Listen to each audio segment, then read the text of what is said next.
learning. You've worked hard to get where you are because you understand that value. Not just knowledge and skills, but the ability to think critically and to question the status quo.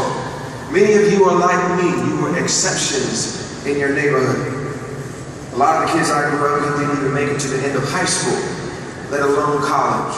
I still remember standing at a podium in my high school gymnasium and addressing my graduation class and realizing it had shrunk to about half the size it was freshman year. So I know you all understand, like I understand, the value of a life of learning. You wouldn't be part of Phi Theta Kappa if you did not. So I'm not going to stand here and lecture you about something you already know. Instead, I want to talk to you about how you can use your education to discover something even more important. Love.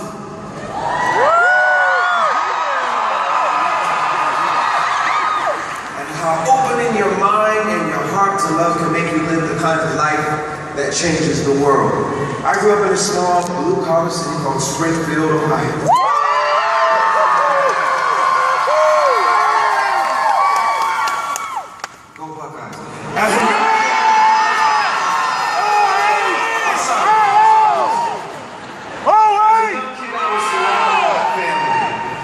Including two loving parents who care so much about our education that they homeschooled us for several years during grade school.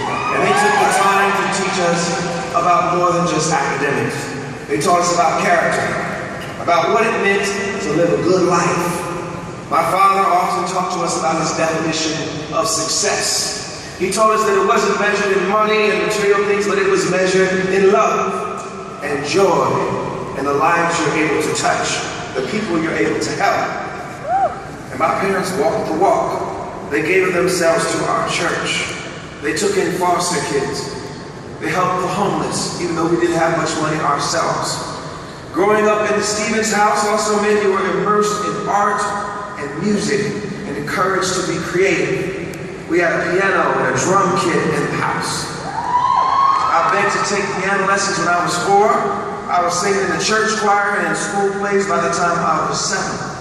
In a lot of ways, to our church and to our local community, my family was a model family. My parents were leaders, raising intelligent, talented kids in a loving environment. We even had a little singing group called the Stevens 5. I was a Michael, I was probably Tito with that. I had to grow into it. But things started to fall apart when I was about 10 years old. My maternal grandmother passed away that year when she was only 58 years old, and her death devastated my family. She was our church organist, and on Sundays after church I would go to her house just to hang out with her. She would make chicken and collard greens and cornbread, and she would teach me how to play gospel piano. She was one of my favorite people on the planet. She and my mother were also very close, and her death sent my mother into a